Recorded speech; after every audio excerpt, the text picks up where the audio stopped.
Mesdames et messieurs, bonsoir. Ils sont deux Diagne, deux philosophes, deux écrivains, deux penseurs, deux comme un binôme sur le théâtre de la guerre spirituelle, mais qui osent affronter ce duo pour un face-à-face d'idées.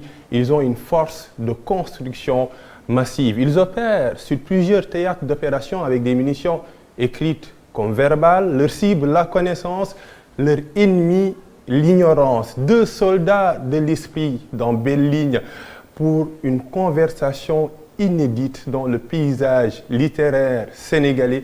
Professeur Souleymane Bachir Diagne, professeur Mamoussé Diagne, dans un même plateau avec Papa Alioune Sarr qui va jouer tout simplement le rôle de passerelle. Professeur Mamoussé Diagne, bonsoir. Bonsoir, monsieur. Je suis très content, très heureux d'avoir été invité par vous pour m'adresser aux Sénégalais sur un événement, à vrai dire, mondial, et qu'on ne saisit nous que par notre esprit et qui réussit à faire de nous un monde. Oui. À faire descendre ce monde ici. Et à en discuter surtout avec un jeune frère que je ne vois pas souvent, que je ne vois pas autant que je l'ai aimé. Ah oui. Oui, ce qui fait que ça augmente d'autant mon plaisir.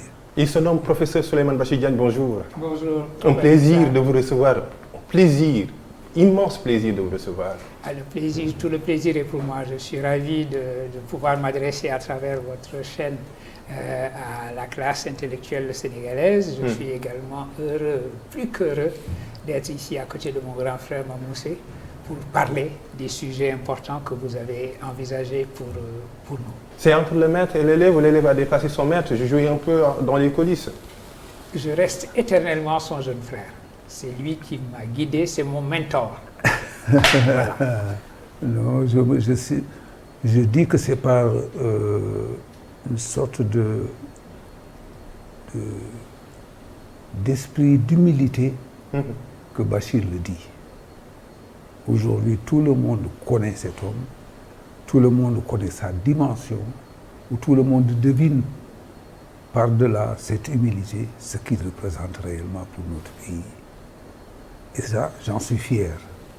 Je suis content de l'assurer, je suis content de l'afficher et de l'afficher devant n'importe quel sujet.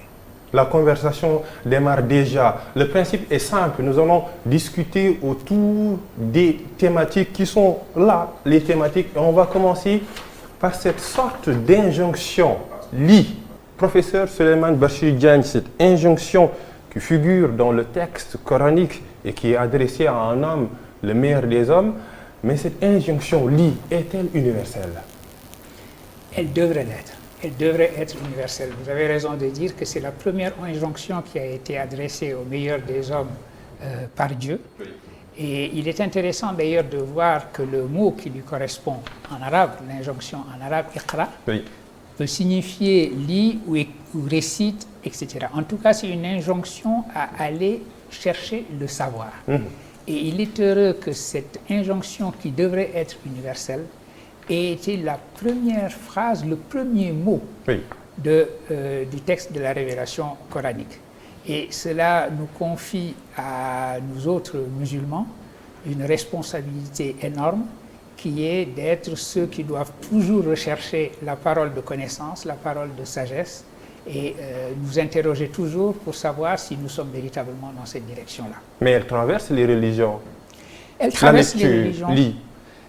Elle traverse les religions parce que c'est précisément ça la définition d'être universel. C'est de se retrouver au bout du compte. Vous pouvez toujours trouver dans la Bible hébraïque ou dans les évangiles des correspondances. Et c'est cela la signification de l'universalité. Mais ici, dans le cas précis de l'islam, le fait que ça soit le tout premier mot et que donc l'attention ait été attirée de cette manière par Dieu sur les vertus de la connaissance, ceci est très important et ceci tranche, si vous voulez, avec les autres religions. Professeur Mamoussé Diagne, pourquoi lire? Ou professeur Souleymane Bachir Diagne aime bien ces questions. Je l'ai écouté lors de la leçon inaugurale à l'UCAD 2. Pourquoi pas lire? Parce que on aurait pu donner d'autres injonctions à l'homme. Marche, fais telle ou telle chose. Mais c'est lire qui lui a été donné. C'est comme si le monde était un ensemble de signes dont il faut prendre connaissance. Et cela est vrai parce que prendre connaissance de quelque chose, c'est sortir de soi pour aller cueillir autre chose, l'amener à soi, le rendre, le conserver soigneusement, alors que celui à qui on s'adresse pour lui dire lire, en principe ne sait pas encore lire. Il ne sait pas encore lire et on lui donne un tel ordre. Alors ça veut dire c'est quelque chose de miraculeux. C'est comme cette puissance qui lui est donnée était véritablement apportée en même temps que lui, était la seule capacité qu'il ait eue au départ, la capacité de sortir de soi pour appréhender ces signes qui l'entourent, le monde. C'est cela qui fait que c'est à la fois quelque chose qui est singulier, mais qui est pluriel de toute manière, parce que ce qui l'entoure, c'est un ensemble de signes, et lui, un seul de ces signes, si l'on veut. Ce signe qui prendra en compte l'ensemble des signes pour les ramener à lui. C'est important. Professeur Mamoussé Diagne parle tout à l'heure, il a utilisé un mot, la singularité. C'est une injonction qui s'adresse à l'humain, parce que le seul à avoir lire, est-ce que cette injonction-là l'élève? Cette injonction l'élève, parce qu'en définitive, cette injonction ne peut s'adresser qu'à la faculté la plus élevée en nous. Oui. La faculté qui fait précisément de nous des humains. Donner cette injonction à toute autre créature n'aurait pas de sens. Seul l'humain est en mesure de porter précisément ce qu'implique cette injonction de lire. Et d'ailleurs, on sait bien que l'injonction Iqra, oui, c'est la même racine que Coran. Ça veut dire c'est ce qui a donné, c'est le même mot.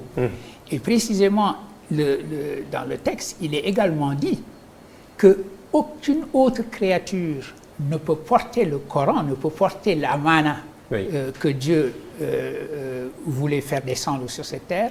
Seul l'humain est en mesure de porter cela. Il est dit dans le Coran que si nous avions fait descendre le Coran, c'est-à-dire cette injonction, sur les montagnes les plus élevées, elle s'éparpillerait et tomberait foudroyée.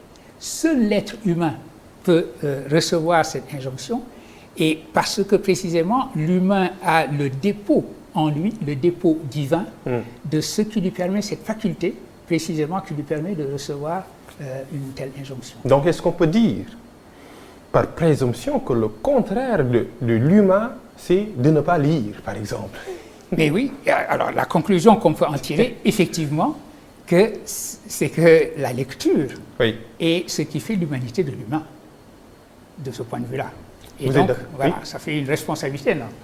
Absolument, parce que si lire convient à l'homme et à l'homme seul, ce qui lui confère cette possibilité et le met au sommet de cette hiérarchie de tout ce qui est créé, c'est ce qui lui permet également d'occuper seul véritablement le 6e jour de la création.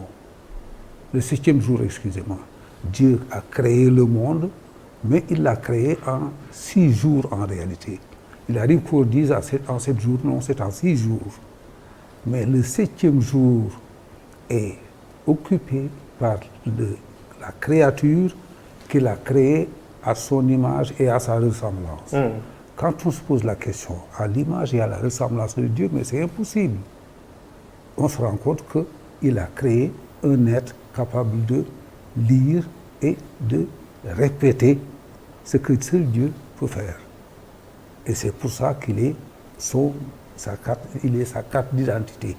il est son lieutenant, comme l'écrirait Derrida en deux termes, lieutenant, celui qui tient lieu d'eux. C'est parce qu'il tient lieu d'eux qu'il est sauvé, parce qu'il tient lieu d'eux qu'il peut faire ce que seul Dieu fait.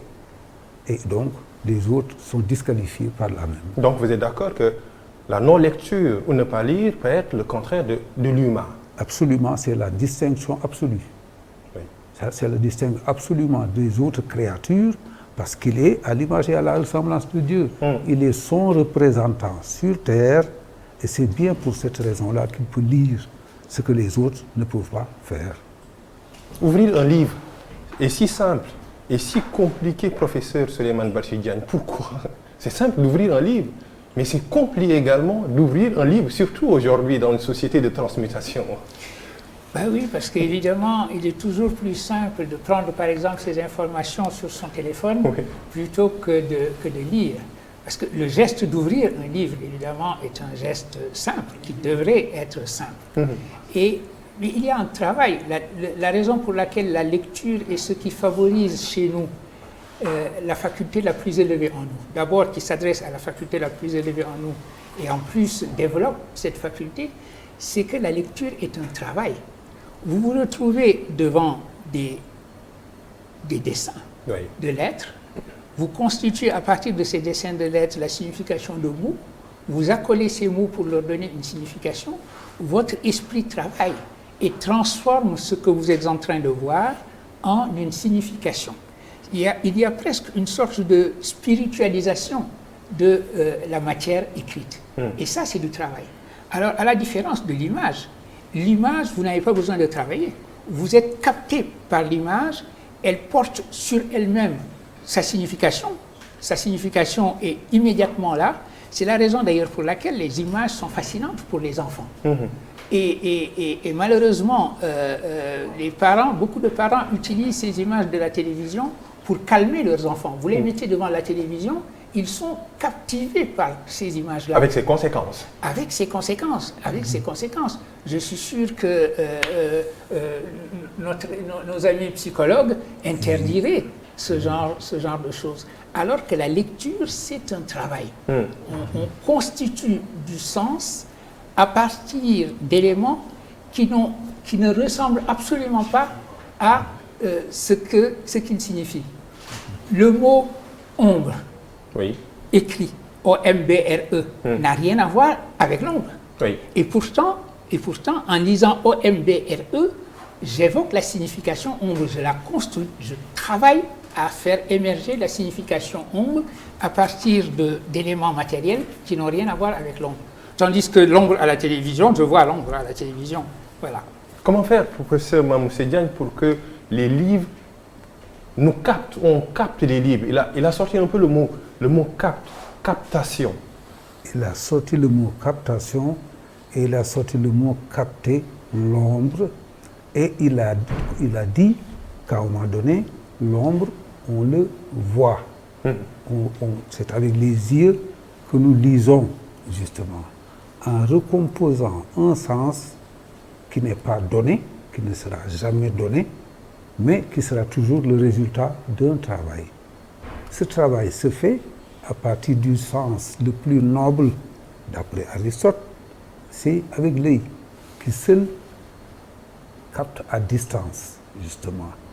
Capte à distance et nous ramène ce sens-là que nous allons composer, que nous allons nous entortiller d'une manière ou d'une autre pour pouvoir lui donner une signification quand nous le joignons à d'autres choses qui ne ressemblent absolument pas, mais qui seules permettent d'avoir ce sens global. Et c'est bien pour ça que lire est merveilleux, et tant que les enfants commencent maintenant à parler, ils parlent avant de lire, ils finissent par ne plus savoir lire, hélas. Et c'est bien pour ça qu'aujourd'hui, quand vous allez dans les écoles, le travail de dictée est le travail le plus compliqué, finalement, mes petits-enfants. Et d'ailleurs, qui tend vers l'élimination, vers son élimination, en essayant un peu. Oui. Vous êtes d'accord avec ça? Oui, parce que... Ah non. Parce que ça simplifie non seulement les processus par lesquels se formait l'esprit, mais en même temps, ça appauvrit finalement ce travail de construction, malheureusement, auquel était soumis l'enfant pour pouvoir se former. Alors, je suis désolé, c'est un des processus, une fois de plus, par lesquels nous perdons quelque chose de plus important en nous. Lire également, professeur Souleymane Bachir Diagne, c'est s'ouvrir. S'ouvrir, surtout dans une autre langue, un thème qui vous passionne. C'est important. Absolument, absolument. Et ça, vous avez raison de le dire, je fais toujours l'éloge de la traduction.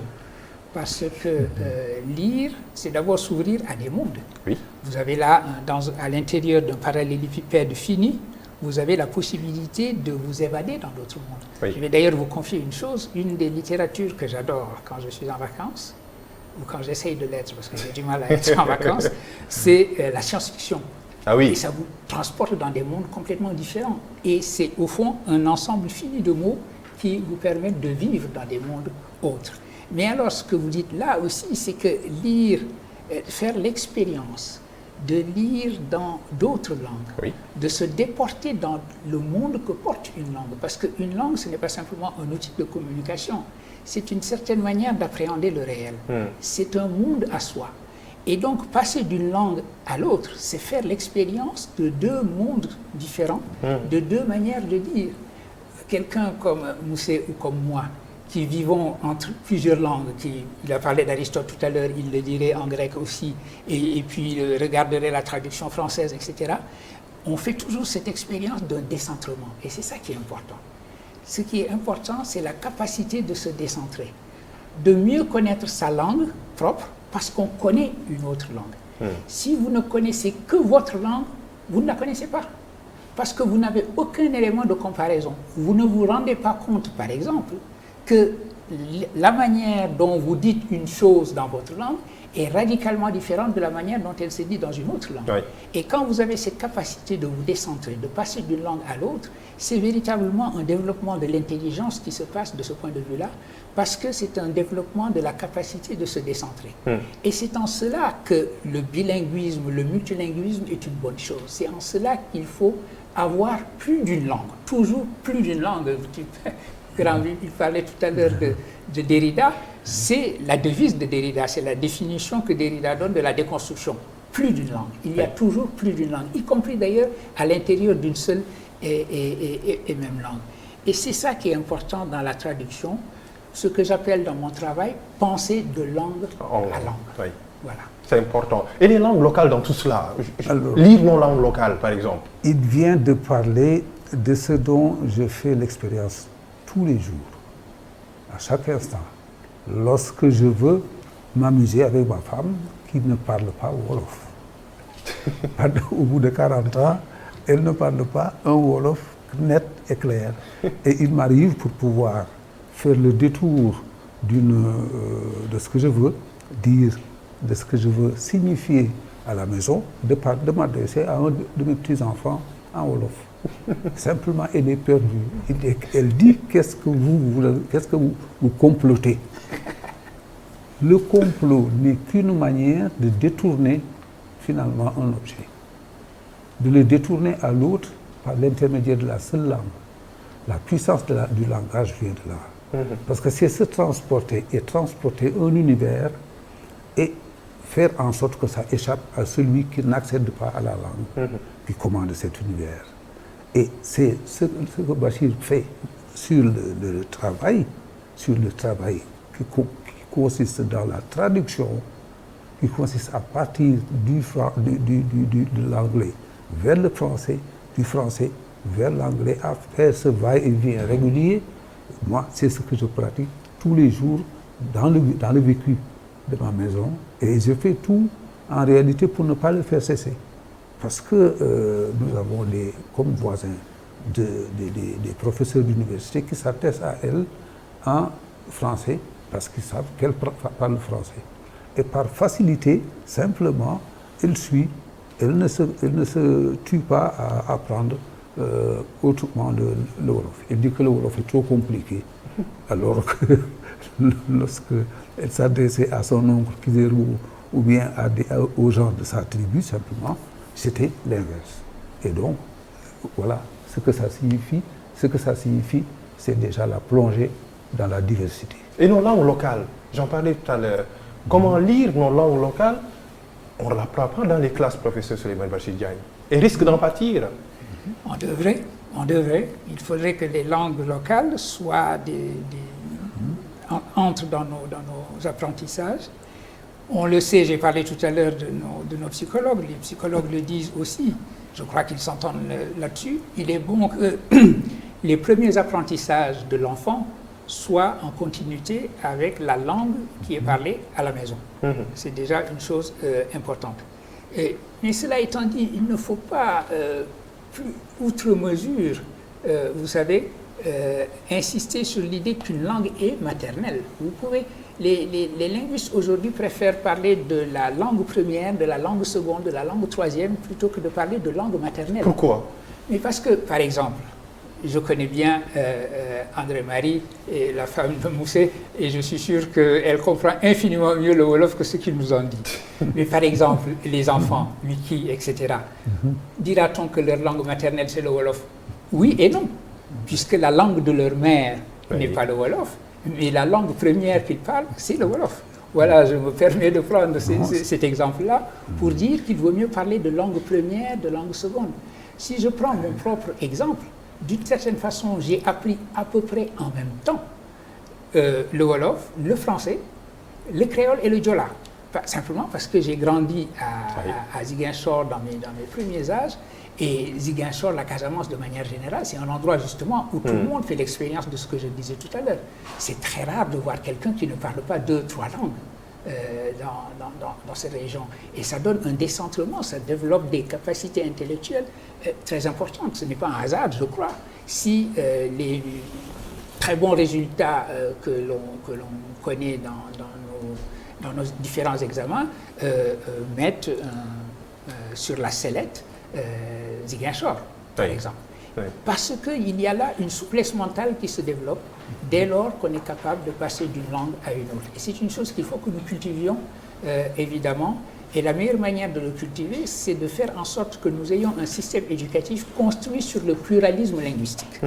Une chose qu'il faut éviter, c'est les discours simplistes de gens qui vous disent « si le système éducatif connaît des crises, c'est que ce n'est pas notre langue ». Et donc, avec l'idée qu'il suffirait de changer de langue pour que les choses aillent mieux. Ça n'est pas vrai. Ça n'est absolument pas vrai. D'abord, la première chose, c'est de se rendre compte, et les choses peuvent évoluer évidemment, que cette langue qu'on dit étrangère, elle est tellement la langue de notre littérature la plus riche et qu'elle nous appartient. Elle est une langue d'Afrique comme les autres langues d'Afrique. Simplement, il faut également parler nos langues africaines, nos langues locales, non pas seulement les parler, mais en faire des outils d'instruction, enseigner dans ces langues-là, mais également enseigner en anglais. Parce que pour beaucoup de choses, nous avons plutôt besoin de l'anglais. Encore une fois, les situations linguistiques sont des situations évolutives. La configuration peut changer. Il peut arriver que dans 2 générations, 3 générations, telle ou telle langue disparaisse du continent africain. Mais pour l'instant, c'est ce pluralisme linguistique qu'il nous faut savoir gérer et dont il faut que nous fassions une véritable politique des langues. Et cet assaut contre la langue française, vous le comprenez? Je suis persuadé que chaque jour, des gens procèdent à des crimes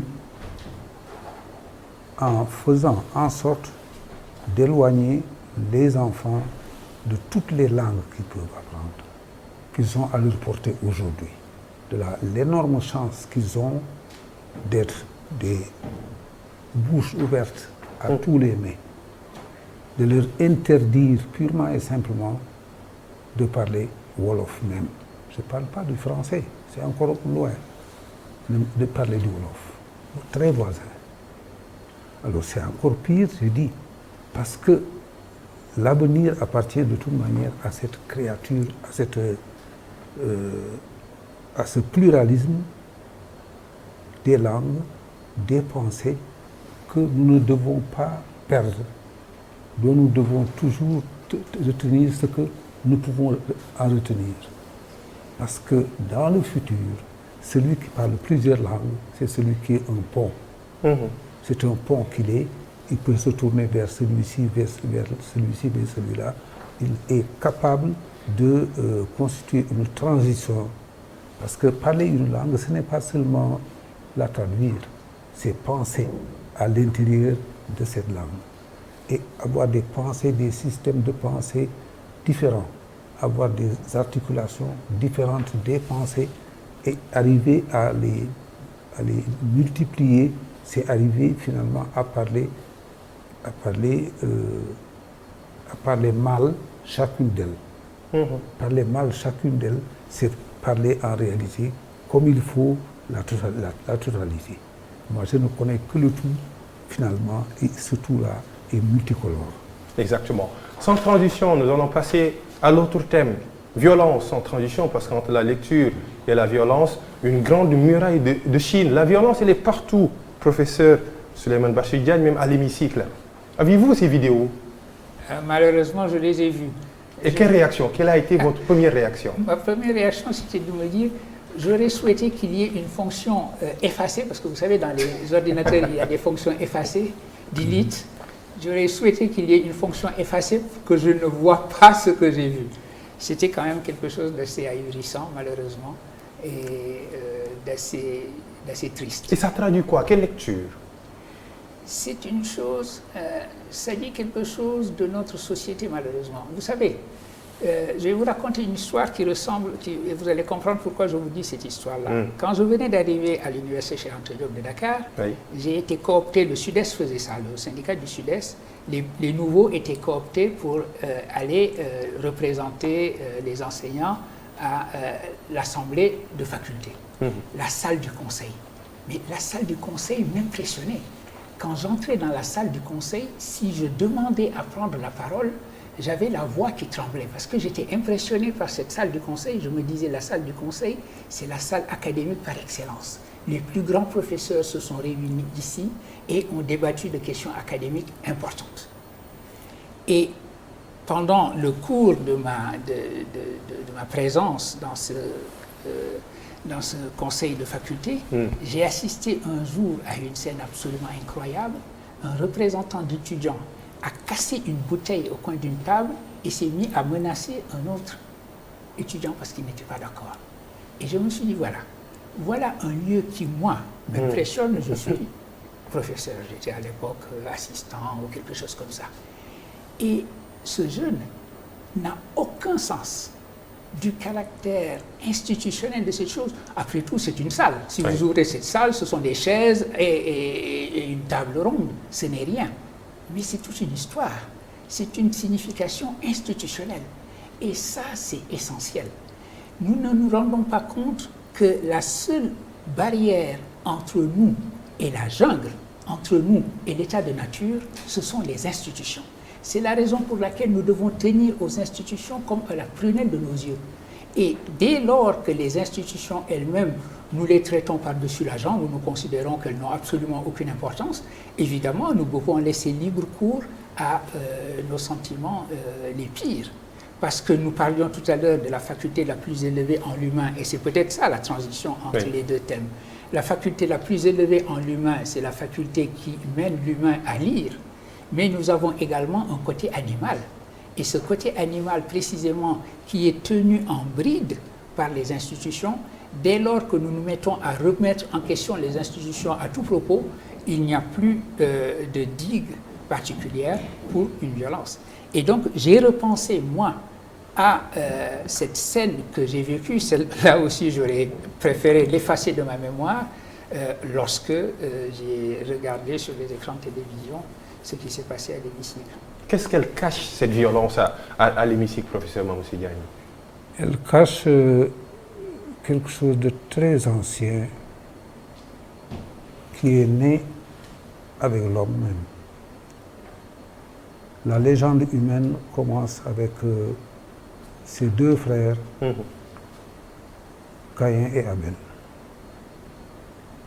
Caïn apparaît très tôt, trop tôt dans l'histoire humaine.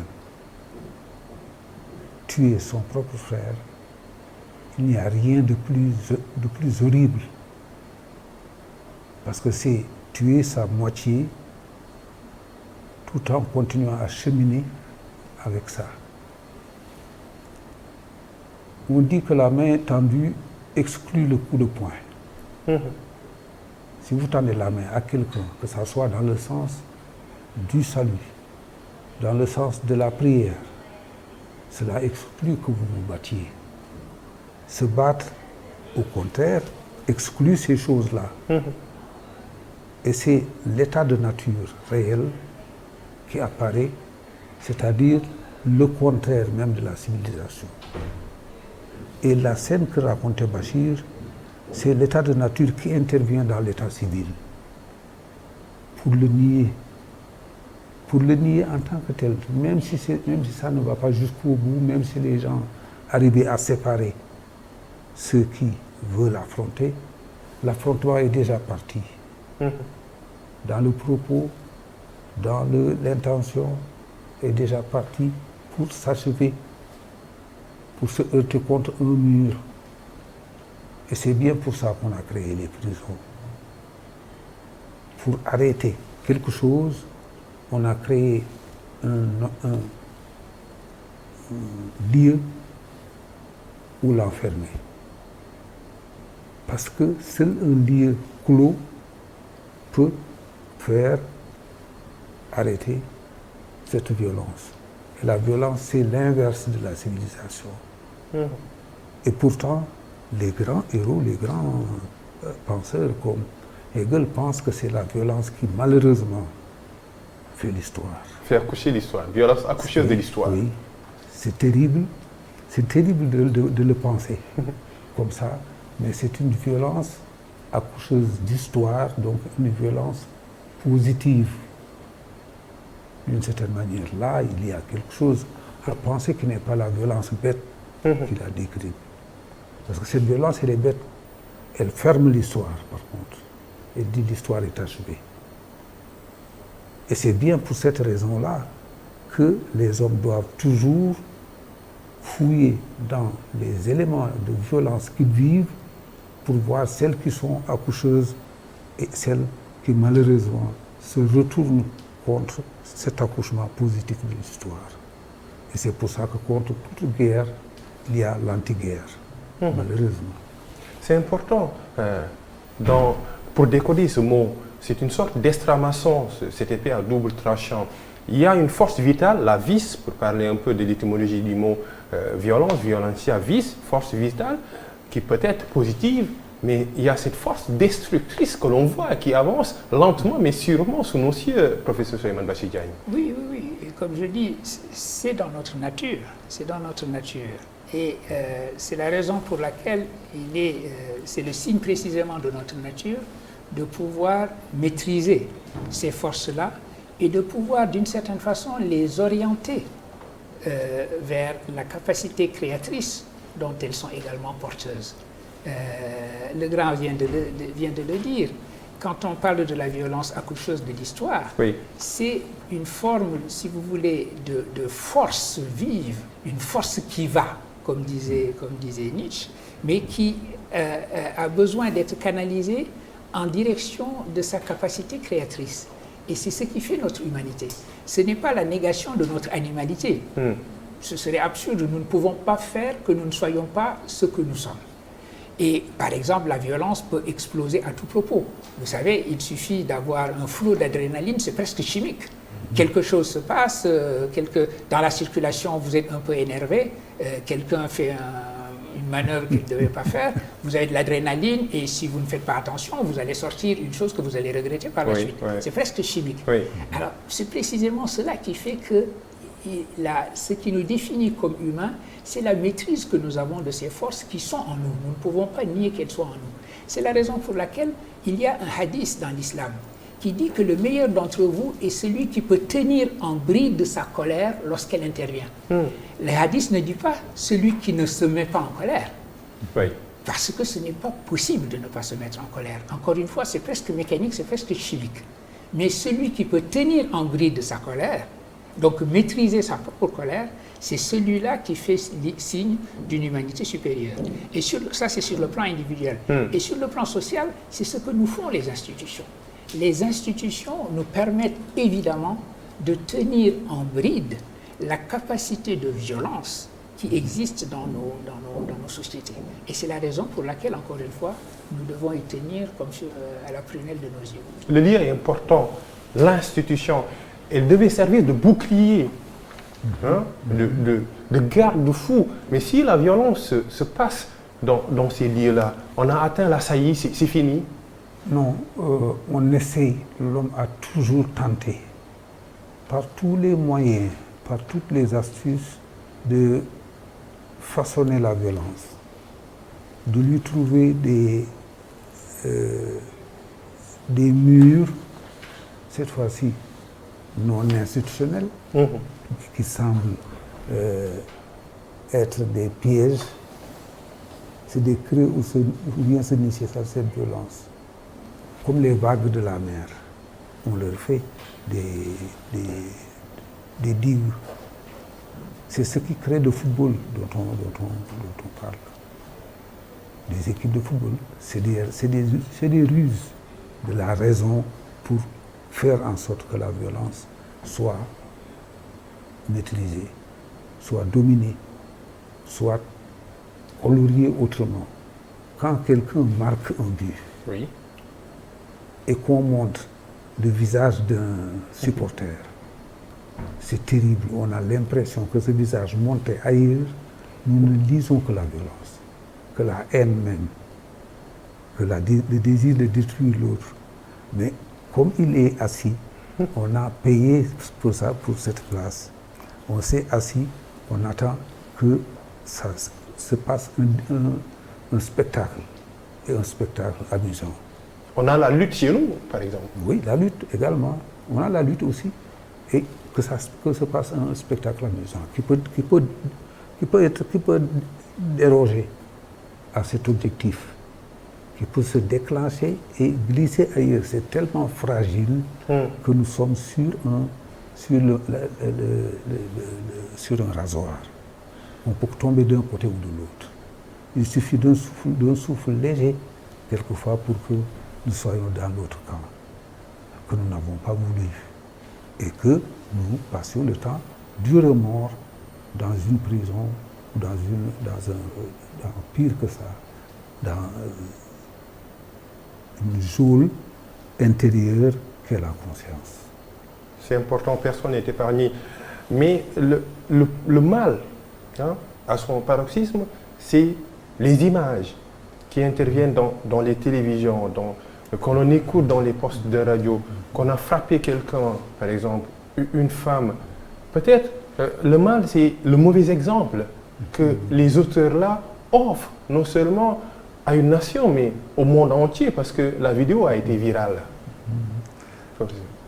Et oui, le caractère viral des vidéos, évidemment, c'est ce qui ça augmente un petit peu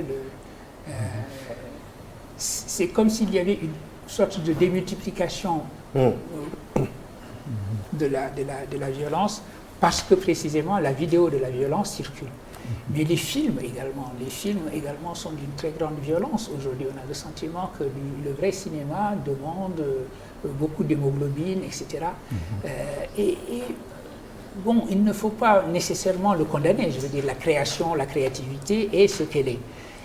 Mais encore une fois, la sublimation de la violence est toujours nécessaire. Comprendre que notre attrait pour la violence, la raison pour laquelle nous aimons, par exemple, voir des combats de boxe ou des combats de lutte, oui, c'est aussi le fait qu'il y a quelque chose en nous qui connaît ce que Aristote appelait une catharsis. C'est comme si nous nous purifions nous-mêmes de la violence dont nous sommes porteurs, en regardant cette violence faire l'objet d'une performance par d'autres. Mais vous savez, ce qu'il y a de plus beau dans la lutte, c'est le moment où les lutteurs se parlent et on voit apparaître les respects qu'ils ont les uns pour les autres. Et ça, c'est toujours touchant. Ce moment de douceur, si vous voulez, au sein de la plus grande violence. Quand ils se rendent compte qu'effectivement, leurs supporters sont partagés. Je suis supporter d'un tel, vous êtes supporter d'un autre. Mais ils se rendent compte de la fraternité qui les lie. Ils se rendent compte que personne ne leur ressemble autant que celui qu'ils ont en face. Et que celui-là est leur frère. Il y a un magnifique film sur Mohamed Ali, Oui. où Foreman, quand il est déchu, où Foreman le rencontre secrètement, lui parle, essaye de l'aider et lui donne un peu d'argent. Il y a à la fin du film, je crois que c'est Foreman aussi, qui le tient, parce qu'il a la maladie de Parkinson, pour le mener. Et c'est le moment où vous voyez ceux qui se sont cognés dessus partager un moment de fraternité, un moment de douceur. Et une fraternité qui n'est pas une fraternité feinte. Un boxeur sait qu'un autre boxeur est davantage son frère que son supporter qui est là sur les gradins en train de hurler à la mort et en train de se décharger de sa propre, violence. Et c'est ça la beauté de l'humain. Cette catharsis qui est suivie de ces grands moments de douceur ou de gentillesse. Je parlais tout à l'heure de l'énervement qu'on peut avoir dans la circulation, mais quand vous avez justement dans cette circulation un geste de gentillesse, de quelqu'un qui vous laisse passer, ou de quelqu'un qui voit que vous avez fait une bêtise et qui, au lieu de hurler, vous sourit avec l'air de dire « tu sais bien que tu viens de faire une bêtise », c'est des moments extrêmement touchants. Donc c'est des moments où la violence se présente, mais où on la refuse, et où on manifeste le meilleur de ce qu'il y a en nous, c'est véritablement ce qui fait le prix de l'humain. Malheureusement, ces violences touchent les femmes. Troisième point, pourquoi le mal persiste, professeur Mamoussé Diagne? Peut-être parce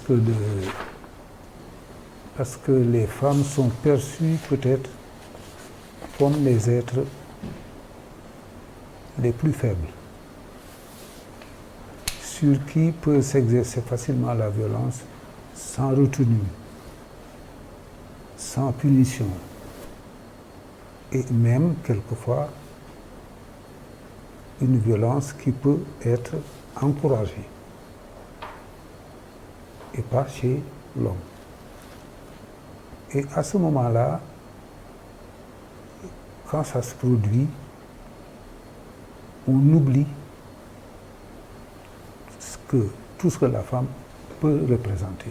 Non seulement la petite fille, mais au fur et à mesure qu'elle grandit, la grande fille, puis la mère, puis la grand-mère, tous ces stades sont accompagnés par des formes de violence qu'on dit correctives, qu'on dit punitives, et qui sont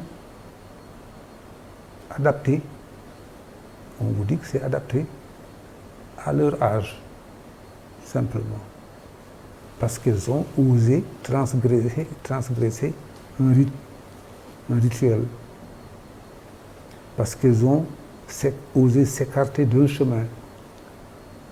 Or, c'est dans le rapport à la femme, comme rapport de possession, que s'inscrit justement la femme, cette violence. Et ce n'est pas par hasard que récemment, lorsque nous avons assisté à l'Assemblée nationale à une violence contre une femme, que ça a déclenché, ça a fait le tour de la toile d'abord. Ça a déclenché un brouhaha extraordinaire que n'aurait pas déclenché une violence d'homme à homme. Ça se passe tous les jours. On passe dessus. Mais la violence contre la femme, c'est parce que nous venons tous d'une femme. Et nous la considérons malgré tout comme étant moins forte, comme étant plus susceptible de subir une violence qu'un homme. Et que cette violence contre la femme est non seulement acceptée, mais récompensée dans certains cas. Oui. Dans certains cas. Et c'est terrible. Eh oui, c'est terrible parce que de toute manière, à ce moment-là, il ne sert plus à rien de créer des sortes de barrières qui finalement n'existeront plus que dans l'imaginaire des hommes, qui, en réalité, les transgressent purement et simplement à ces moments-là de violence précise. Et pourtant, il crée le monde. Comment qu'on finit le virus de la violence faite aux femmes? Écoutez, malheureusement, nous sommes encore pour beaucoup de sociétés, des sociétés très patriarcales. Il n'y a qu'à voir, par exemple, le genre de réflexion que vous entendez parfois. Quelqu'un vous dira « Ah, je ne laisserai pas une femme me manquer de respect. » Comme si c'est parce que c'est une femme précisément qu'elle n'a aucun droit de me manquer de respect. Sous-entendu, quelqu'un d'autre, à la rigueur, je pourrais comprendre. C'est donc établir une sorte de hiérarchie entre nous et la femme en question. Et ça, c'est le fondement même des sociétés patriarcales. Et c'est la raison pour laquelle, malheureusement, ceci peut faire le lit de la violence exercée contre les femmes. On passe les frustrations que l'on peut avoir dans la vie sur la femme qui partage votre vie à ce moment-là. On a le sentiment de pouvoir la dominer et de la dominer par la violence, sinon par... et ça, c'est une chose terrible. Vous savez, beaucoup de femmes meurent de ces violences, qui sont en général des violences conjugales. Et ça, c'est... Donc le mot de féminicide aujourd'hui est employé, et il est employé à juste titre, pour dire qu'il ne s'agit pas simplement d'homicide, comme on peut en connaître dans des explosions de violence, mais de quelque chose qui est lié précisément à cette structure profondément patriarcale d'un certain nombre de sociétés. Et donc là, c'est le travail d'éducation qui doit changer cela. C'est-à-dire qu'il faut changer le fond patriarcal de nos sociétés et le fond patriarcal de la relation que nous avons à nos femmes pour pouvoir, en effet, éliminer de manière durable cette violence qui est dirigée contre elles. En tout cas, côté nombre, la révolution est en train de se faire, même dans les classes. L'excellence se conjugue au féminin. Il faut craindre cette révolution, cette révolte féminine, professeur Mamoussé Diagne. Oui. Hein? Elle avance, hein? Elle avance, parce que de toute manière, dans beaucoup de structures maintenant, vous avez une équivalence sur le plan numérique, homme-femme, qui se succède aux grandes dames de cette société, effectivement, qui traditionnellement est une société fondée sur la représentation de la domination par les hommes, du commandement par les hommes, du refus même de l'égalité par les hommes. Et c'est une tradition qui est ancienne, qui nous vient de loin, qui fait que même lorsque nous comptons, lorsqu'on compte simplement, le pluriel est toujours masculin. Oui. Alors ça, c'est quelque chose de très grave. Et ça, je me dis que la violence la plus grave qu'on puisse faire à une société, c'est de lui piquer ses femmes. Quand on lit les anciennes législations, c'est les Sabines enlevées par Romulus et les siens, c'est toujours Sif, c'est-à-dire le fait de violer, et c'est toujours les femmes qui en sont les victimes. Le monde de demain sera féminin ou ne le sera pas, professeur Souleymane Bachir Diagne? J'en suis d'accord. Ce que vient de dire Moussé est tout à fait vrai. Il y a une tendance aujourd'hui réelle à une féminisation de nos sociétés par l'éducation. Les femmes sont de plus en plus la population la plus nombreuse dans les universités. Et ce ne sont pas seulement les universités du Nord, c'est également nos universités. Oui, bien sûr. Quand vous regardez une salle de classe, vous vous rendez compte que, alors que pour être où elles sont, elles ont dû parcourir beaucoup d'obstacles. Oui. Elles ont dû convaincre leurs parents de les amener à l'école, parce que quand les parents ont le choix, ils envoient plutôt le garçon. Il a fallu les convaincre de les garder à l'école, parce que parfois on est pressé de les marier. Et malgré tous ces obstacles possibles, elles sont aujourd'hui une majorité dans l'enseignement supérieur. Ce qu'il faudrait, c'est qu'elles soient aussi une majorité dans certaines filières, moi j'insiste toujours sur Lesquelles? les filières scientifiques. Les filières scientifiques, les sciences, les technologies, les mathématiques, les sciences de l'ingénieur, parce que ce sont des filières où justement elles ne sont pas encore suffisamment nombreuses, y compris d'ailleurs dans la filière la moins féminine des humanités, qui est la filière où nous sommes en philosophie. Mais même ça, c'est en train de changer. Et donc, effectivement, ce qui va mettre fin à ce patriarcat, c'est cette sorte de redistribution, au fond, de la connaissance, qui va faire que les femmes, de plus en plus, vont s'affirmer dans les sociétés, dans toutes les sociétés au monde, sociétés du Nord comme sociétés du Sud. Et il va falloir que tout le monde apprenne à vivre avec cette réalité nouvelle. Et peut-être la solution se trouve avec ce mot amour. Professeur, pourquoi amour? On devait commencer même par ça. Oui, parce que l'amour au moins suppose une égalité. Ça suppose une égalité alors que on pouvait l'attendre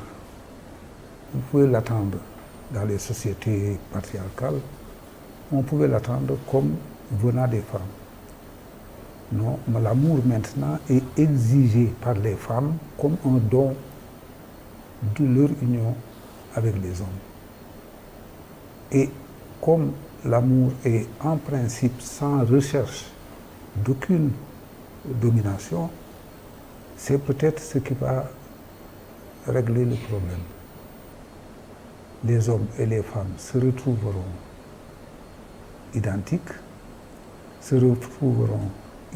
non pas identiques, mais se retrouveront avec le même état de droit. Et la société conjugale sera certainement la société, donnera le format de la société démocratique. Et à partir de ce moment-là, c'est effectivement l'amour que peut chanter l'homme comme la femme, parce que c'est le seul chant qui n'a pas de sujet, ou dont tout le monde est sujet. Et pourtant, professeur Souleymane Bachir Diagne, on entend plus guerre, armes, mur que le mot amour, par exemple. Oui, et il faut aller contre cette tendance en utilisant ce mot et en l'expliquant, en montrant que l'amour est d'abord une sorte de force cosmique avant d'être cette articulation psychologique entre les individus. Dieu crée le monde par amour. Lorsque cette tradition dit « j'étais un trésor caché, j'ai voulu être connu, alors j'ai créé le monde », l'idée précisément que ce qui est à l'origine même de la création, c'est l'amour que Dieu a pour la création à venir. Et qui fait, par exemple, qu'il est également miséricordieux et plein de compassion. Oui. Tout cela, ce sont ses attributs. Et donc, l'amour est d'abord cette réalité cosmique, cette réalité qui nous a créés. Et l'amour que nous pouvons avoir les uns pour les autres, nous le puisons dans ce trésor cosmique. C'est ce qui fait, par exemple, c'est là que puise la mère pour son enfant. Il n'y a rien de plus admirable que l'amour d'une mère pour un enfant. Et alors, justement, c'est ce qui fait d'ailleurs que nous pouvons croire en la compassion de Dieu. Quand Dieu dit que je vous aime davantage que vos parents, je me dis, alors nous sommes tous sauvés. Je ne vois pas ce que ma mère ne m'aurait pas pardonné. Absolument pas. Bon, et donc là, il faut que nous le comprenions et que l'amour est égalité, le grand l'a dit, et que c'est de la réciprocité. Et qu'il nous faut apprendre à construire cette réciprocité. Cela ne va pas de soi. S'aimer, se plaire, ça arrive souvent. S'aimer et continuer à vivre ensemble, savoir que l'on va construire une vie ensemble, qui va passer par des étapes différentes. Ce ne sera pas la même forme d'amour, ce sera toujours le même socle, avec la même force, avec la même puissance. Et ce ne sera pas la même manifestation quand vous êtes tous les deux jeunes, quand vous avez des enfants, quand vous commencez à avoir un certain âge, quand vous avez des petits-enfants. Mais justement, quand vous vous retournez sur le chemin parcouru et que vous vous rendez compte que tout cela, c'est l'amour conjugué de manière différente, à des temps différents. Il y a quelque chose de profondément émouvant dans le fait que ce sentiment est ce qui fait notre humanité. Quelqu'un qui n'aime pas, c'est quelqu'un qui est sorti de l'humanité, c'est un psychopathe, justement. C'est comme ça que l'on définit les psychopathes. Ils sont absolument incapables d'empathie. Vous aurez beau essayer, ils ne peuvent pas. Ça n'est pas dans leur nature de pouvoir éprouver de l'empathie. Or, c'est précisément cela qui fait... le grand parlait tout à l'heure de Caïn et Abel. Oui. Quand Caïn tue son frère Abel, à un moment donné, dans le Coran, il est dit qu'il voit des corbeaux enterrer un autre corbeau mort. Et il se dit, malheur à moi. Je n'ai même pas eu suffisamment de compassion pour mon frère après l'avoir tué pour au moins l'enterrer. Ça veut dire que la force de l'amour est telle qu'à l'intérieur du crime le plus abominable, il y a toujours ce moment de compassion qui va fleurir. Et c'est ça qui fait la beauté de l'humain, c'est ça qui fait que nous sommes des humains, la capacité d'aimer. En tout cas, merci pour l'amour des lettres, l'amour de la connaissance, l'amour du savoir que vous distillez. Un plaisir de vous recevoir vraiment pour ce grand entretien. Professeur Mamoussy Diagne, merci d'être là. Je vous en supplie. Je pense que si je n'étais pas un grand amoureux, je ne serais pas enseignant. Non, il faut que je sois un grand amoureux, c'est-à-dire que j'aime profondément la discipline que j'enseigne, que je serais capable de l'exercer même si je n'étais pas payé. À certaines conditions, même si je n'étais pas payé. Cela veut dire aussi que je m'adresse à des gens dans le visage desquels je lis l'amour pour ce que nous sommes en train de faire. Ça établit un lien très spécial que nous ne voulons pas cesser de voir. Cesser de le voir, c'est aller à la retraite. Cesser de le voir, c'est vraiment rompre avec ce qui fait le sens de notre existence. Je crois qu'on peut définir comme ça le professeur. En tout cas, merci professeur.